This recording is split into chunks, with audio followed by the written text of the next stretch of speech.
When George Osborne became Chancellor, he made paying down the deficit an article of faith. So it's an embarrassment, to say the least, to have to admit, as he did today, that it's clearly taking longer to deal with Britain's debts.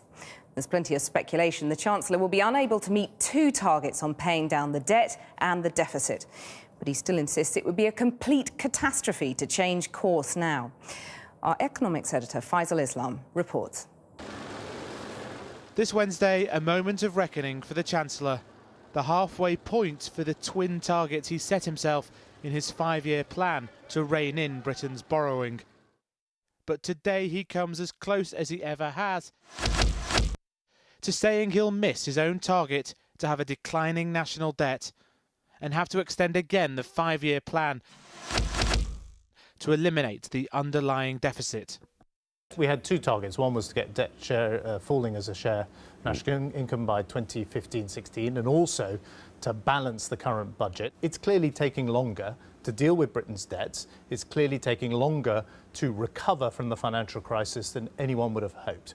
But we've made real progress. The deficit is down by a quarter. There are 1 million more jobs in the private sector. And to turn back now, to go back to the borrowing and the debt and the spending that Ed Balls represents, would be a complete disaster.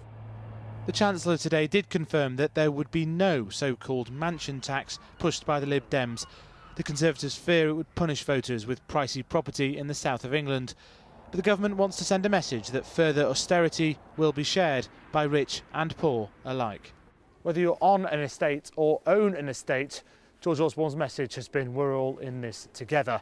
But now that he faces missing at least one of his fiscal targets, it's more a case of we're in this together for longer. And that means real cuts to benefits on Wednesday, but also cuts to the tax relief for wealthy pensioners. So to get back on target, the Chancellor will have in his sights a freeze on benefits, a cut in real terms, and a pensions relief cut, which together could raise billions. But he's likely to have to effectively spend more money too, by freezing fuel duty instead of raising it as planned in January. The fuel duty freeze will be a nod to the ongoing squeeze in everyday living standards from rising energy prices. The Consumers Association today warning about the impact on ordinary Britons. Around 10% of people are defaulting on loan and bill payments. Many millions more are struggling to get by, borrowing from friends and family, dipping into savings just to afford the cost of everyday essentials. So next Wednesday, we want to see the government putting consumers at the heart of any economic recovery plans. Lights still on at the Treasury. The last budget was a disaster. This one might see Britain's top AAA rating lost. Now, it may just have been a slip of the tongue, but the Chancellor was referring to his fiscal targets in the past tense today, not where he would have wanted to be exactly halfway through this coalition government's tenure. He has to deliver a concrete plan for growth on Wednesday, not least because the numbers on the economy and on borrowing will be going in the wrong direction.